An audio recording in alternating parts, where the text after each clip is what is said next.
Las tierras de la India esconden muchas historias.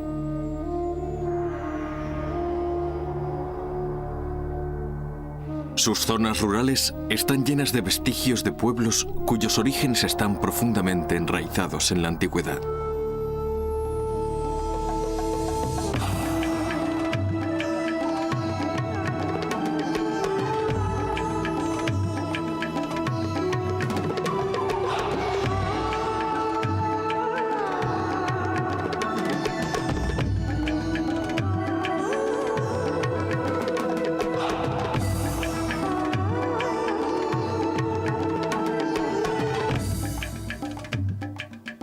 Desde el principio, la historia de la India ha estado determinada por su geografía.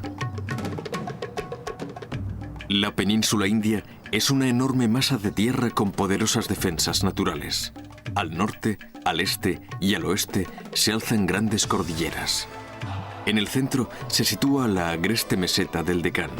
Al norte, en las fértiles llanuras del Indo y el Ganges, encontramos el corazón de la antigua civilización india. Aquí encontramos las primeras pruebas de la existencia de una nación con miles de años de antigüedad. La civilización india es una de las más antiguas del mundo. Sabemos con seguridad que los antiguos indios dominaban todos los campos de la literatura, a pesar de que no existe ninguna explicación racional para su absoluta falta de sentido histórico.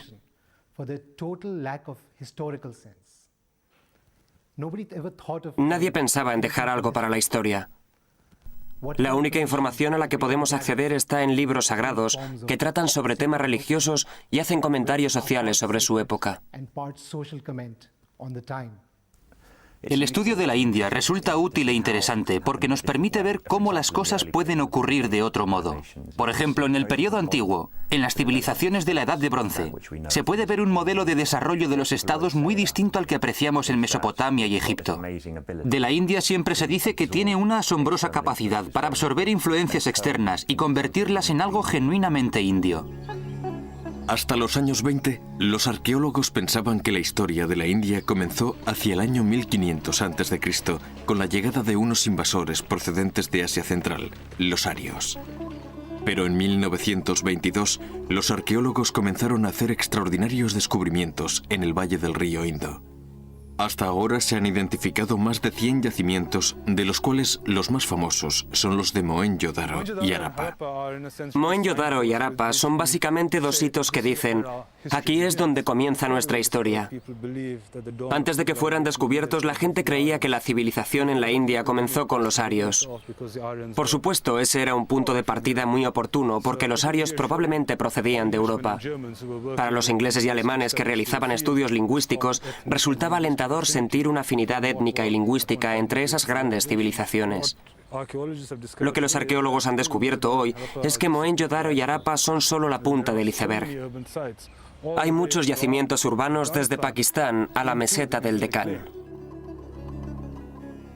Las gentes de esta antigua civilización son conocidas como Harappa o civilización del Valle Indo. Sea como fuere, llevaban una vida sofisticada. Eran granjeros que criaban ganado, cabras, camellos, cerdos y elefantes. Cultivaban trigo, cebada y algodón. Eran muy hábiles con el metal y en la fabricación de joyas, y sabían comerciar. En el corazón del pueblo de Lothal había un magnífico muelle en el que los buques mercantes cargaban productos del Valle del Indo.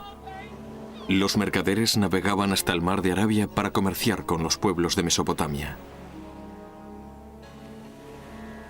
Los beneficios debían ser sustanciosos, ya que servían para mantener a 100 ciudades. Precisamente la naturaleza urbana de la vida en el Valle del Indo es la característica más intrigante de este misterioso pueblo.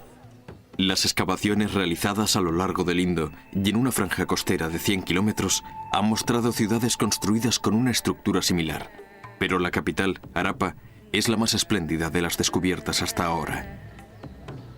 Al oeste de Harappa se levantaba la ciudadela, una zona elevada que albergaba el granero y los baños públicos. Las calles estaban dispuestas en forma de malla y discurrían aproximadamente de norte a sur y de este a oeste. Las tiendas y las casas que bordeaban estas calles estaban construidas en ladrillo, Pero lo que realmente demuestra la sofisticación de la vida en el Indo es su sistema de desagües y alcantarillas. En Harappa, al igual que en otras partes del mundo, el agua no tenía únicamente una importancia ritual. Eso no es una peculiaridad de Harappa. Pero lo más interesante y llamativo es el nivel de sofisticación de su sistema de canalización de agua. Comenzaba en los domicilios particulares y continuaba por estrechos canales construidos en ladrillo.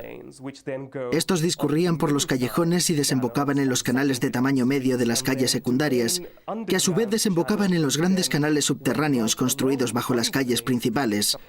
Dichos canales vertían las aguas residuales fuera de los límites de la ciudad, bien en zonas deshabitadas, en un río o en un estuario. Hasta el Imperio Romano no se conocía nada parecido al sistema de desagües de Harappa y Mohenjo-Daro. Los pesos y medidas utilizados en el comercio estaban estandarizados y tenían un alto grado de exactitud. Cubrían una enorme área geográfica de 680.000 kilómetros cuadrados, mucho más grande que Mesopotamia y Egipto juntos. El Valle del Indo tenía una civilización única, muy distinta de la de Mesopotamia y Egipto. Los sacerdotes eran los santos varones responsables de rituales como los sacrificios de animales, que eran la base de la cultura védica. Estos sacerdotes eran también los líderes de la religión del pueblo, los bardos de las creencias y prácticas de la India. Esta literatura quedaría plasmada en los Vedas. Los Vedas son un conjunto de libros y son más un escrito sagrado que una crónica histórica, aunque hablan mucho de la sociedad de aquellos tiempos. El Rig Veda, uno de los libros, está considerado como el libro más antiguo del mundo. Estas obras nos dan una idea sobre la vida de la gente. No cabe duda de que la religión hinduista moderna tiene sus orígenes en el Rig Veda, que fue escrito hacia el año 1300 a.C. En el periodo védico vemos una religión que podríamos describir como un naturalismo místico, una visión mítica del mundo en la que una serie de dioses, principalmente Indra, pero también otros dioses, parecen representar en cierto modo a las fuerzas de la naturaleza. De hecho, es muy similar al antiguo panteón griego, y los ritos religiosos parecen girar en gran medida en torno a los sacrificios de caballos y otros animales, y la utilización de la soma, esa misteriosa planta que quizá fuese una especie de droga. La mayoría de las ceremonias religiosas eran oficiadas por mujeres, y para cualquier decisión importante había que consultar a las mujeres. Probablemente esto coincide con el periodo en el que la vaca estaba considerada como un símbolo sagrado. Ello se debía a que la leche y sus productos derivados eran el principal componente de su dieta. Hacia el año 500 a.C. aumenta la riqueza, y en esa época podemos apreciar un resurgir de la civilización y el urbanismo en el Valle del Ganges, y una sociedad cada vez más sofisticada.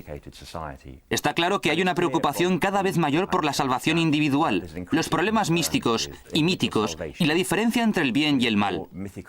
Eso significa la entrada en algo que podríamos considerar más cercano a la religión actuales, algo más relacionado con los aspectos morales.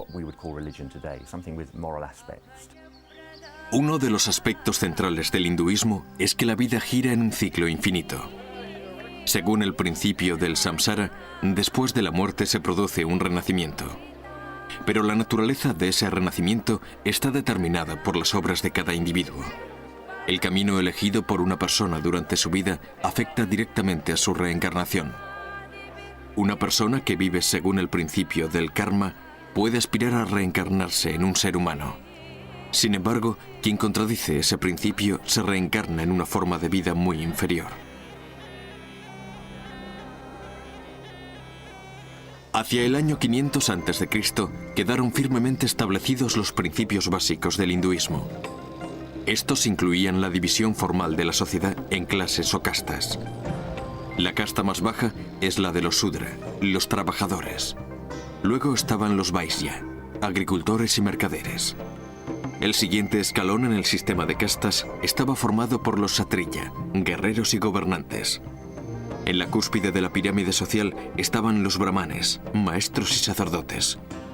A mediados del primer milenio a.C., la casta más alta también incluía a los reyes conocidos como rajas. Los brahmanes se encargaron de las ceremonias religiosas celebradas en las casas, que antes eran oficiadas por las mujeres. Hacían que las ceremonias fueran cada vez más rígidas, porque eso les convenía. Esta rigidez hacía que muchos no pudiesen aguantar la presión, especialmente las castas más bajas, porque éstas eran despreciadas por los brahmanes.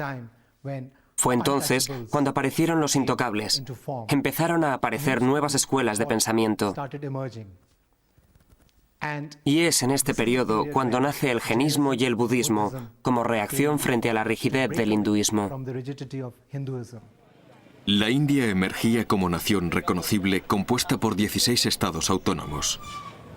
En el siglo IV, uno de esos estados fundados por Chandragupta, el Imperio Maurya, se perfila como la fuerza dominante. Hacia el año 325 a.C., el nuevo Chandragupta Maurya se convierte en gobernante del estado de Magadha. Muy pronto demostraría ser un excelente guerrero. En el año 300 a.C. ya había conquistado los valles del Indo y el Ganges y parte del imperio de Alejandro Magno.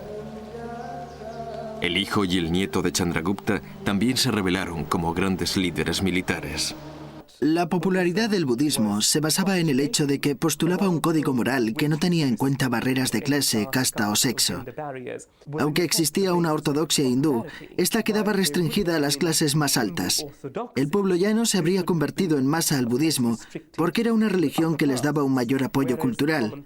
Finalmente, el budismo se convirtió en la religión del Estado bajo el reinado del emperador Asoka. Asoka Maurya se convirtió al budismo tras una horrible batalla en la llanura de Kalinga, en la que quedó profundamente conmovido por el sufrimiento humano a gran escala. Evidentemente, la conversión al budismo como religión del Estado rompió las barreras entre las clases sacerdotales y el pueblo llano, y por lo tanto hizo que esta religión fuese mucho más atractiva. De hecho, todos los edificios budistas que han sobrevivido hasta la actualidad son templos que fueron reconstruidos por el emperador Asoka. El propio Buda asumió muchas de las ideas del pensamiento hindú, del pensamiento védico, la más importante de las cuales era la reencarnación, el karma, la responsabilidad de las acciones. Por lo tanto, tenían unas raíces muy similares. La más importante de las 4 verdades excelentes es que la vida es sufrimiento. El hombre está rodeado de sufrimiento. La segunda verdad excelente es que la causa de ese sufrimiento radica en la ignorancia y el deseo. La tercera verdad excelente es que hay una salida, el nirvana, es decir, la salvación de ese ciclo eterno de sufrimiento. Y el camino hacia el nirvana tiene 8 etapas.